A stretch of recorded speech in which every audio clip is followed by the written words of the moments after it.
What's up, everybody? This is Dago Say here, and we are continuing or starting the Snowhead Temple. Woo, it's not too difficult, but it is annoying in its own right. I don't know if I can describe it better than that.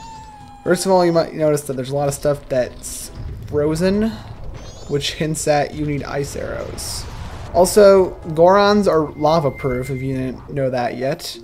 So you should take use of that when trying to cross that lava. Now, if you use the lens of truth, you'll see that this little indentation in the wall, or shrine in the wall that the fairy is trapped inside, there's other walls from every other side except the one that I shot it from. So you're gonna have to do it that way. And I believe there's not a way to actually get to it. So you're gonna have to use the arrow and the Great Fairy Mask. Simple enough. Alright, so after going across the lava, climb up the ladder.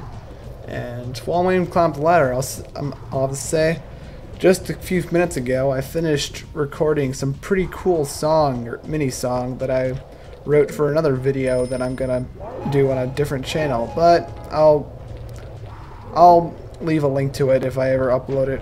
Whatever. Okay, so roll across here. You're gonna have to start pretty far back so you can gain enough momentum to fully make the jump. Don't bother killing that Blizzle. I forget what those things are called. I remember they were an Ocarina of Time and they froze you. It was annoying. Alright, so this fairy is kind of handed you on a silver platter. You can kill this Bombchu here by hitting it with your shield and then it'll blow up. If you hit it with anything, it'll just blow up. So roll into these and they all have a blue rupee in it all the time. So if you ever die and come back to this room, then there'll be more blue rupees for you to collect. So that's 25 every time you die, but we're not planning on dying, and I don't think I died at all during the recording of this. I had a couple of mistakes, but I edited those out for your viewing pleasure. Haha. Alright, so you don't need the dungeon map, but we needed that fairy. Dungeon map, usually it isn't too helpful. It'll help you get your bearings, so that's about it. Alright, so this is the central room, which it's not nearly as complicated as the Water Temple's central room. I mean, the Ocarina of Time Water Temple. The Water Temple in this game is just freaking hell, and I hate it with a burning passion, but doing some recording the other day, or not recording, practice runs, it's not as hard as I remember. Maybe I was just really stupid back then when I was playing this. Well, yeah, I had trouble with this temple too the first time I played this. But anyway, alright, so the reason we're going in here, one, there is a small key behind where we just pulled out these things. But yeah, there I was kind of fooling around thinking, oh, maybe I can pull it sideways, but no, I can't. Alright, so you have to push this to the other side if you're going for all the fairies. Because it activates a switch that... excuse me. It activates a switch that'll make a chest appear, as you can see right here. And also, when we come from that door on the upper area of this room, we need a way to get across. So that's what that thing's gonna do for us. All right. So you might also take note that before you go into this temple, at the area right when you warp to Snowhead, go and restock with those snowballs that are lying around the ground, because there's a bunch of arrows, bunch of everything really. All the stuff you need to go in the temple. The game's not that mean to you. Alright, so you're going to want to go down here. I also suggest being at Goron because for some reason there is still lava in the snow temple.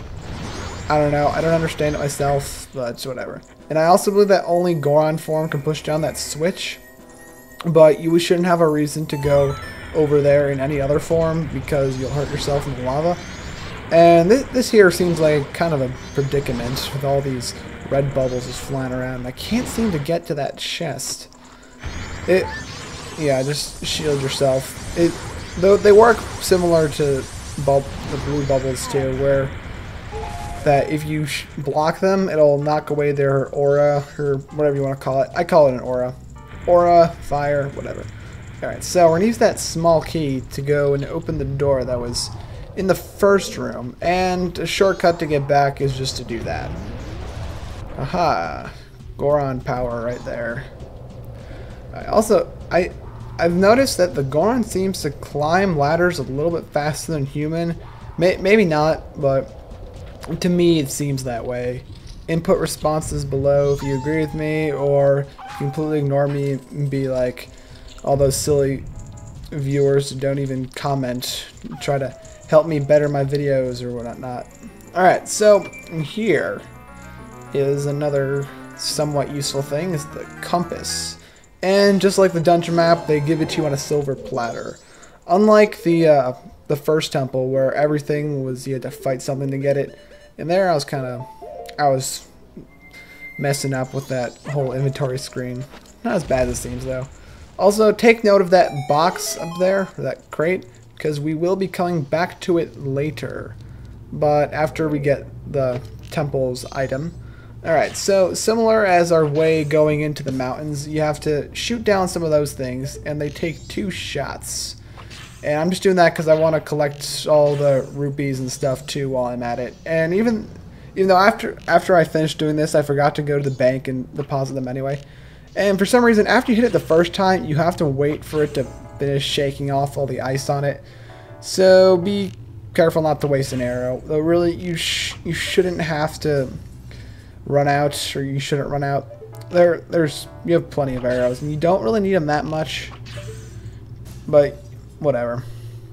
Okay, so go and collect all these goodies around here because goodies are good. And also be careful when you're walking on those because some of them, not just that one, they have those icicles that come after you. I don't know why I ran over there first. Also, if you see one of these things in the wall, there's definitely something in there. So you're going to want to go for it. And usually it's not something super important, but it is a fairy, and in this case, it's pretty friggin' important. Alright, so this temple, along with the next one, has probably the 2 most important collect all the fairy upgrades. This one, it gets you a double magic bar, and you'll see why that's useful in a couple of videos. But as for now, you're not really using magic for much other than arrows and crap. Well, magic arrows, you don't even have them yet. But, yeah, sorry, I spoiled it. The item you get in this temple, if you didn't already guess, is fire arrows, which you use to unfreeze a couple of stuff, like those doors that had ice blocking the way. But don't worry about it too much. It's not, they don't hinder you very much. Alright, so this room, it's a kind of a puzzle. It's not really. But just for the sake of not annoyance, I would highly recommend killing these white bows all over the ground before you go and do it, because they might bug you halfway through it and that'll be a bother. Alright, so shoot up there, and if you want to make it a little bit easier on yourself, use the lens of truth to try to find where the fairy is. But for me, I had a general idea of where it was, so I just kind of kept firing a couple arrows up there. It usually takes me like 2 tries, and this fairy is being really annoying. It wasn't picking up. Okay, so if you see one of these big switches over here, and Tattle will say, oh, you need a lot of weight to push this down. They're implying you use the Goron pound. That's the only way to do it. Alright, so this isn't really, it's not too hard to figure this one out, but if you fall and have to redo up to here again and having to do this puzzle multiple times, then it becomes annoying. That's my only comment on that, because I actually had to do this a bunch of times because I was missing a jump that I repeatedly made perfectly in all of my practice runs of this temple, but I happened to screw it up multiple times on my recording. Goody goody gumdrops. Yep. That is probably one of the stupidest phrases of joy ever. Alright, and once again, if you ever see any sort of ramp, just always assume that you're supposed to Goron roll across it. I mean, it's kind of common sense, but I figured I should at least point it out. And also note in the left side of the screen, there was one of those draperies, I guess? Draperies near the wall, or snow or something. Okay, well, we're going to come back to that later because it's important, and next video we will continue the temple. See ya.